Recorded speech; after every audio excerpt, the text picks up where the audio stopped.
Glad you're on the controls. Woohoo! Go, Kari. Hey, everybody. It's Kari Knutson, and I'm here with the Creative Educator Collective. Today, I'm talking to Kanesha Baynard, as usual, my favorite co-host of this show. Should we call it a show? Our interview show? Yes, it's a show. Okay, it's a show, people. We're having a show. Today, we are going to talk about something really interesting, Kanesha, and here's what I want to ask you about, all right? When we talk today, our topic is about creating your own team, even if you don't know what you need. All right. And you are the queen of collaboration, teamwork, bringing people together. So you have a lot of insight that I want to hear about because I think you do your team building in such an interesting way. So here's my first question for you. When I talk about team, or I say the word team, what does it mean to you? Is it a personal board of directors? Is it something else?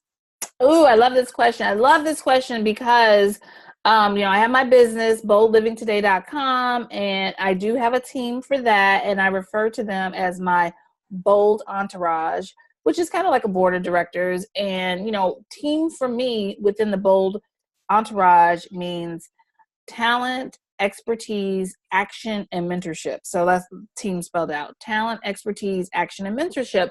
Because even though I am the founder of boldlivingtoday.com, even though I'm the face of boldlivingtoday.com, I can't do all this by myself. I can't support people at a super high, bold, effective level without this team, without my bold entourage. So we all have talent, we all have expertise, we all have action items, and we can all mentor each other.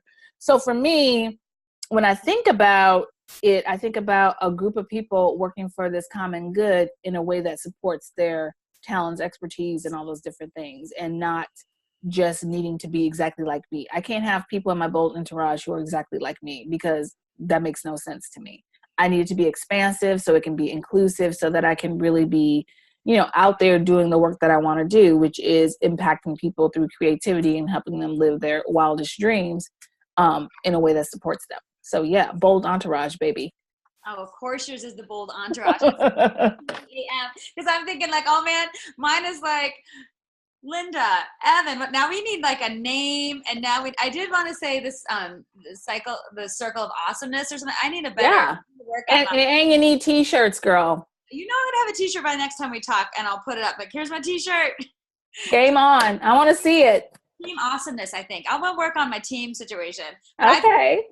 I like how yours is so, planned out and directed. And I feel like my business kind of evolved and I decided like, oh my gosh, I need a team out of desperation almost. And I wish I would have been more thoughtful at the beginning. Like, how much time do I want to waste trying to be a web developer, financial guru, PR person, like booking agent, and how much could I benefit by saying I need some help? And so it took me a while to get my team.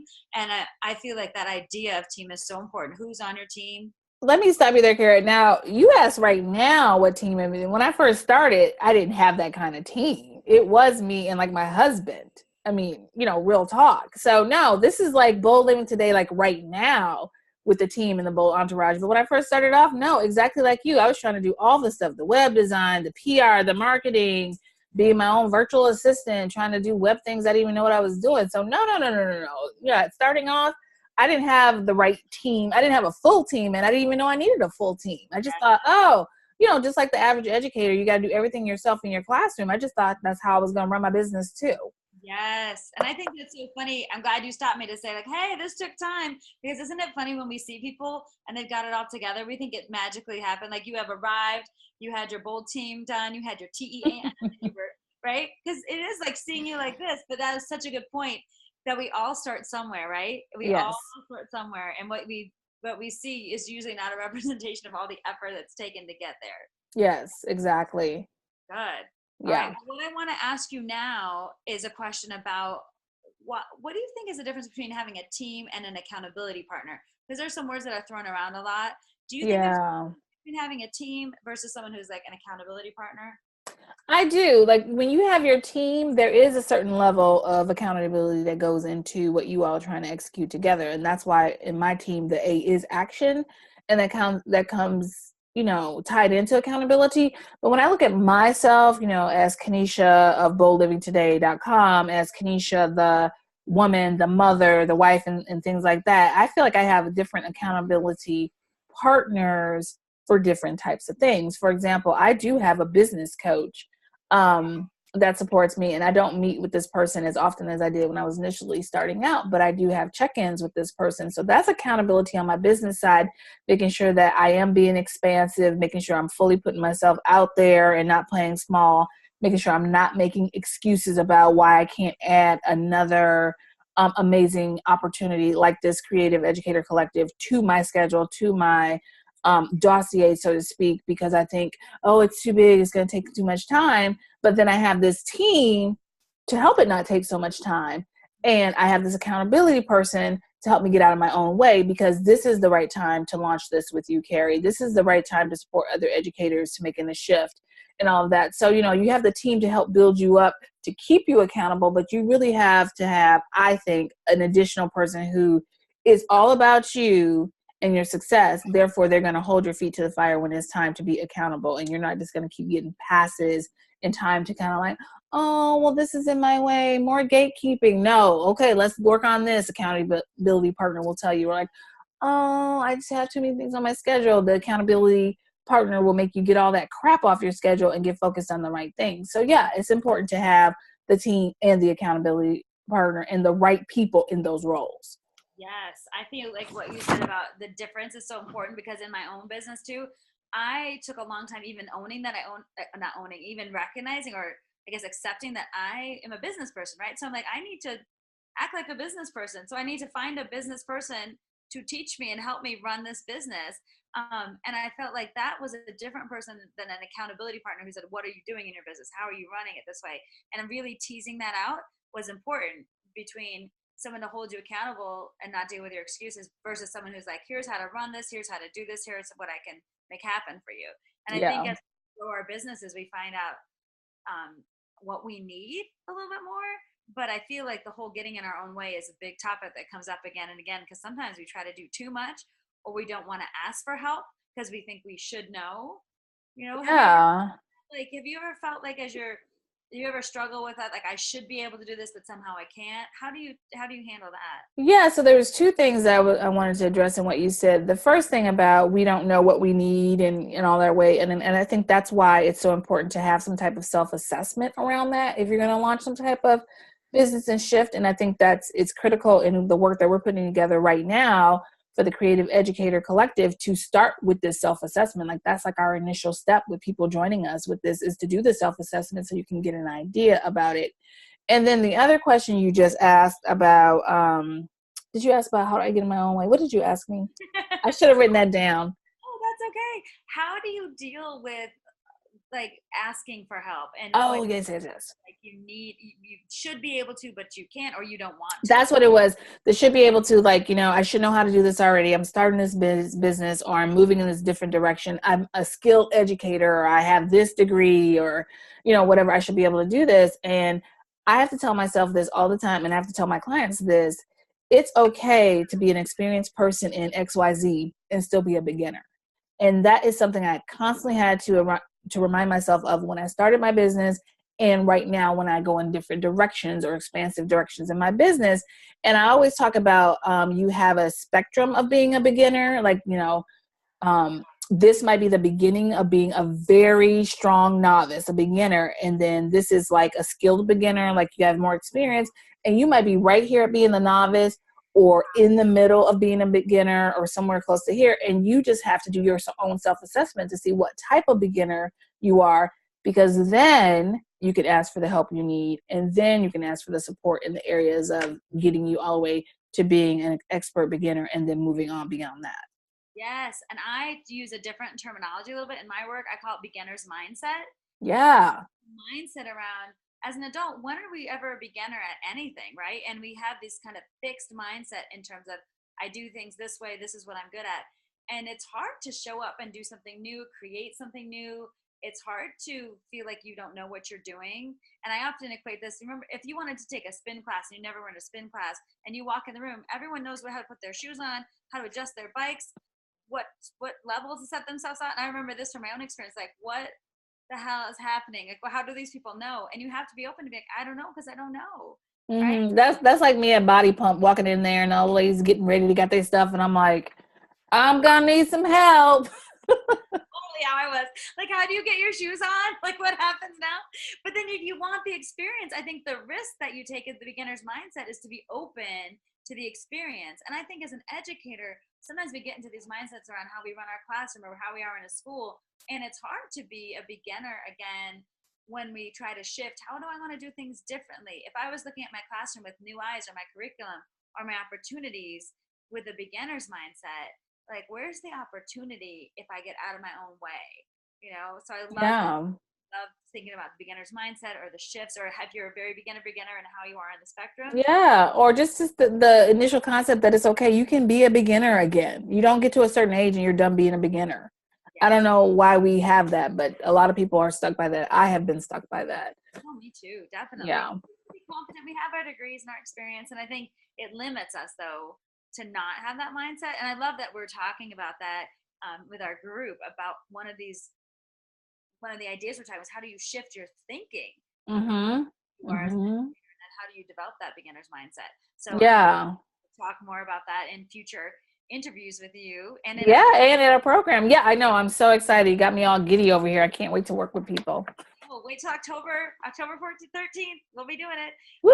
Which we'll give you more information about, but I want to focus on the interview. I want to ask you too, when you think about the people on your team, how do you think they've helped motivate, support, or challenge you in ways that have been Mm. important to your business growing or you growing personally? Well, a lot of times when I'm trying to find a collaborative partner who might be on my team short term or long term, I always ask them the first thing is, and you and I have talked about this. I don't know, it's my own interview question, but I'm like, what are the top 5 songs of your daily soundtrack? What are those songs and what do they mean to you? I mean, I've asked you these questions because to me, it gives me a statement of how they think. Like, you might have a song that's going to pump you up. You might have a song that when you're having a bad day, you might have a song that's going to help you get out of your way, or one that you just love. Like, and if I can see the creativity in how they describe their 5 songs, then I know that's a good fit. If I have someone who just says, "Oh, I don't think like that," like music is not a part of how I kind of do it. And I'm not saying you have to be musical, like you're an actual musician, Carrie, but I'm talking about people who just use music for something. Like if they say they don't use music for anything at all, that's kind of my own flag, as in I need someone who has a more creative, expansive mind in their day to day. And not that that's the work that they do, but just how they approach things. And I'm not saying that I turn people down. Like, if my accountant said that they didn't think like that, but they are always 100%, that's a whole different thing of someone on the team. But I'm talking about somebody I'm going to be creating programs with and looking at how I do pitches and develop programs like what we're doing and stuff like that. I really need to be surrounded by creative thinkers, but they don't have to be my type of creative. They just have to have some type of creativity and be able to speak to that. Super important to the work that I do, super important to the clientele that I serve, because I'm primarily serving women in transition, other educators, and parents and teens. And a lot of times these people struggle, as I have struggled, because we are trying to do one way to find ourselves out of a problem. But creativity opens so many different doors and people can breathe a little easier and make better and bolder decisions. So I always have to think about that level of support and creativity. The motivation piece is that I want people who are doing some type of passion project. It doesn't have to be every day, but that has to be a motivational piece for you to constantly put yourself out there, to constantly show up for yourself, and then be able to show up for other people in the capacity of Bold Living Today. And then the challenging piece, I have to have people who will call me out. Like, I am a very open communicator. Everybody is not. And sometimes that part is intimidating. I am not an intimidating person, but my honesty can be intimidating. And I have to work with people who will challenge me in that and won't be, silenced by that. They'll just, like, no, I'm going to talk to Kanesha about it. I'm going to push a little bit harder on her. I'm going to ask her harder questions and, make her go a little bit further. And it doesn't have to be fast, but still it's an ongoing thing. So I really have a complex type of team of people who are just really showing up every day in their lives, and they love that and they want to live like that, because those are people I want to support, and that's how I am. And that's how you are. Well, that's why we're connected in this way, because I think we have very similar ways of thinking. But I like how you articulate the idea of how you screen people in a way through the creativity idea. And I like that yours is more, can you be creative with me? And mine is, are you invested in my business past doing a service? Like, do you Yeah. success as much as I care about it?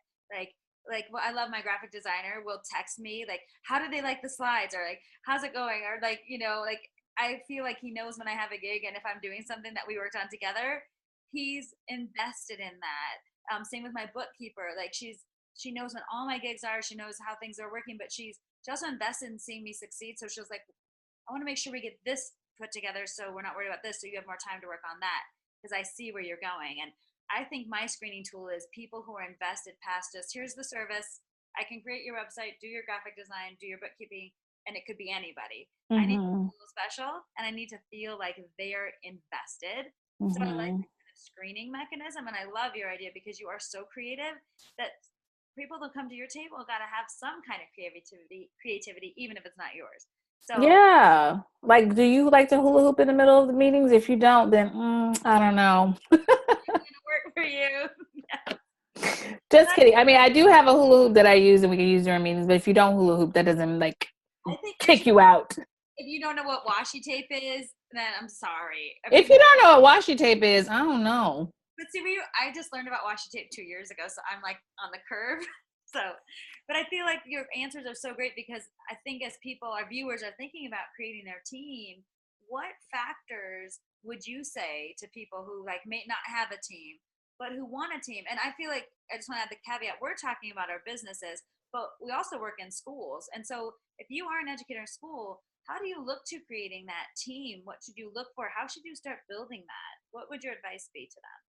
Well, I think it goes back to when we said like the self-assessment. Like you need to know where you know, are a rock star and stand out. And then people always talk about, well, what are your weaknesses? No, I call those underdeveloped skills. Like where do you have underdeveloped areas and who can be supportive in that so you all can have a nice exchange. Not that you're just getting something from them, but you're exchanging skills and experiences and really supporting each other. So, you know, understanding yourself first, Yes. that's the first thing. Like myself, like, you know, I am extremely impatient. And so I cannot have other impatient people on my team. That would be nuts. You know, I need people who will slow me down and help me things through because I think I'm a fast thinker. I can create things really quickly and I will want it to get out into the world. But then I have a person slow me down. Okay, let's look at our target market. Let's look at our audience and things like that so that I can fine tune it to actually have people show up and, you know, benefit from what I'm creating. So, you know, when you are looking at some of your challenges, you know, like people say, oh, I would never take you as an impatient person. When I'm working, I'm patient as a worker, but like regular me, I'm not very patient at all. So because I know that, I can tell people that. I understand that by myself. So it's not necessarily a weakness, it's just some area that I am fully lacking in skills. So I need to get somebody skilled in that area. And it feels good to understand that about myself. And it also feels good to be unapologetic about it because I don't think it's a deficit. It just makes me work differently and constantly challenge myself to do better in that aspect and then to have these people on my team to do that. So, you know, your team doesn't have to be more than one to start because some people are like, I don't want that many people on my team. Just get at least one person. It doesn't have to be a full team. Right now, I'm a team of 4, including myself, and I think I'll grow. So I didn't start off like that, but you know, a team is you and somebody else. And that person can be virtual too. That's the other piece too. Maybe you're connecting with educators in other areas, like you're connecting with me and Kari, and we're not in your area. You know, be a little bit expansive in what it means to build your team. And I think the other thing, going back to the question you actually asked me, Kari, because I'm like all over here, is that is that sometimes in your educational setting, you might have done those inventories, you know, like colors, Myers-Briggs, strength finders, like a bazillion different kind. Don't use that information as the tell-all for you. Just use it as one data source to see where you can expand or build a team to support whatever your shift, your transition would be. Oh, I'm so glad you said that because when you were talking, I was thinking about how sometimes we limit ourselves by like, I'm not good at this, but I'm good at this. So if I'm an ENTJ, that means this. Or if I'm a blue, that means this. Or whatever we label ourselves, either I'm good at this or I'm not. And instead of saying, I have areas to grow where I can grow, and I have certain things that are just part of me. And if you are aware of them, like your awareness factor, like you're saying, I don't need a bunch of impatient people on my team because that won't work. But that's conscious. Yeah. Conscious decision. And I love that idea of like, are you conscious about your own skill sets, all of them? Again, like I wouldn't say you're good and you're bad, but just like what makes up the whole of you. Because I think that's actually, a really, it can be delicate for some people, but I think when you actually expose it, you say, this is how I am. You can do something about it that's productive and create your team, like you're saying, with conscious effort to like what would produce the best results Mm-hmm. on this team, what Mm-hmm. kind of people. And I love also your idea of sometimes your team is one other person that you intentionally say, I'm going to, because sometimes we ask people for advice or we kind of have go to, but we don't intentionally think about creating a team. So do you think there was a shift for you to be like, I'm going to intentionally create a team versus like, I'm going to talk to my husband and go? Yeah. Well, I think one thing for educators, since our role is always so much output, where do we get that refuel to keep going? How do we, we get depleted. How do we get that back to ourselves? And sometimes it can't be our partner, our spouse, or, our BFF always, because where you're depleted might be so unique to the role as an educator. So you might need to get someone who has had similar experiences who can be the support in the team. And I think understanding that you have limits and then the people who are going to be in your team have certain limits. This is where you have to decide to have like a personal professional team. And if you can merge those, great, but you can't always go back to the same source, especially if you're struggling and you're in the middle of a shift or your shift is so big, bigger than just, leveling up. You might be leveling out. You really have to think about those things and how much you're going to need to know what type of team and how big that team is going to have to be. Yes, I agree. All wise words from Kanesha, everybody. So Kanesha the impatient. patient wisdom giver. Okay. Right, Kanesha, before we wrap up this episode of our Creative Educator Collective, I have a true confession. Dun dun dun. I know. Here it is. Are you ready? The true Yes. confession part of the series is this today. Have you ever had to move someone off your team? And if so, how did you handle it? Okay. Are we talking about my current team, like for Bold Living Today, or? You just pick an example. If you've ever had to have a situation where it could be before you knew you needed a team or as you were Oh, just, yeah. but have you ever had that moment where you're like, hey, you're not the right person? Yeah. I had a situation. This is when I was in a more formalized situation, and I won't say what role I was in because then people can start putting things together. But it was an educational leader. And I had to talk to this great person who I saw all these strengths in and what this person was trying to do and their role in supporting kids and families. But they weren't in the right role at the place where we worked. And the reviews were bad and the administration was all like, nope, nope, nope, person got to go, go, go, go, go. And, what do you call that? When you get a probation plan was in place and all of that. And so when it finally came down to do a termination, lucky me, I drew the straw. I mean, there were no straws. I just was tasked with it. But that's how I felt like, oh, I got the short straw. I have to go tell this person like, sorry, goodbye. And so I sat there and thought about it, Kari. And if I was getting terminated like this, what would I want somebody to say to me? And that's how I approached it. How would I want them to talk to me? And so what I did with this person was talk about, this is what we see, and this is what I see. This is what we see as the team. This is what I see. And I am wondering if you see the same things in yourself. And if you do, what else would you do with those skills and those talents? Conversation, conversation, conversation. And then I had to let the person know that they were no longer going to be working there. And the next day, this person brought me flowers. Oh, I know, crazy. And later was like, that was the best termination because it wasn't so much about the job. It was about what you saw for me and saw in me. And that gave me just enough motivation to figure out my next thing. So yeah, so that wasn't such a bad confession, but I got a little emotional because that was a hard meeting. oh yeah. and this, sometimes it's hard to hear certain things or to tell people things. And that's Yeah. amazing that you use empathy to really think, how would I feel in that person's shoes? What would I want to hear? I know. How's my EQ, Kari? Oh, I'm gonna make you a little scorecard, and next time, like, everybody, Kanesha's doing all right. Well, you guys, it's time to wrap up this edition of. I know. You see, Kari got out of her true confession, but okay. Well, I got totally out of it, but next time I'll have two. Okay. How about that? Because you're just so touching. I can't top that one. I understand. Oh. I had to make up something to top that. Let's just leave it and be like this. Ah, that feels good, right? Everybody watching, just say, good job, Niche. That's enough.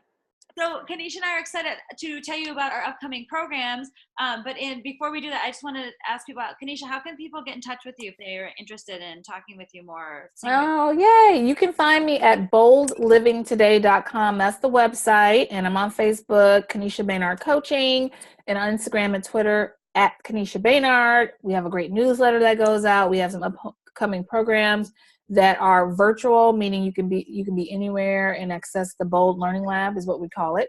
And also some face-to-face things coming up. I am in Silicon Valley in California. So if you're in the area or want to travel to the area, check that out. We send out our newsletter, it has updates and all of that. I'm finishing up a library series on creativity and journaling. Super fun. And I love supporting families and teens in that. So yeah, that's where you can find out more about what I'm doing. What about you, Kari? What about me? I'm at KnutsonSpeaks.com. I'm transitioning from Knutson Consulting to Knutson Speaks, and my new website should be up in August. And, I'm excited. I'm on Twitter and Instagram and Facebook under Knutson Speaks, and I am doing my presentations, coaching, workshops, and my one-woman show. And you can find out all information about me on the website. I am in the Denver metro area, and if you are interested in connecting that way, that's where you find me, hanging out in Denver. And in October, Kanesha and I will be sponsoring our first ever workshop for the Creative Educator Collective, which we will be posting more information about that, how to register, what it will cover. But it's going to be an amazing day for educators, and I'm so glad to be doing it with you, Kanesha. I know. I'm so excited about this. It's going to be really fun, everybody. We promise. It's going to be a great time. No boring trainings here, because we've set for them to be like, no. So we know what not to do. Yes, that's exactly right. So we'll see you next time for our next edition of our interview series, and I hope everyone has a great day. Thanks for thanks for joining us, everybody. Bye.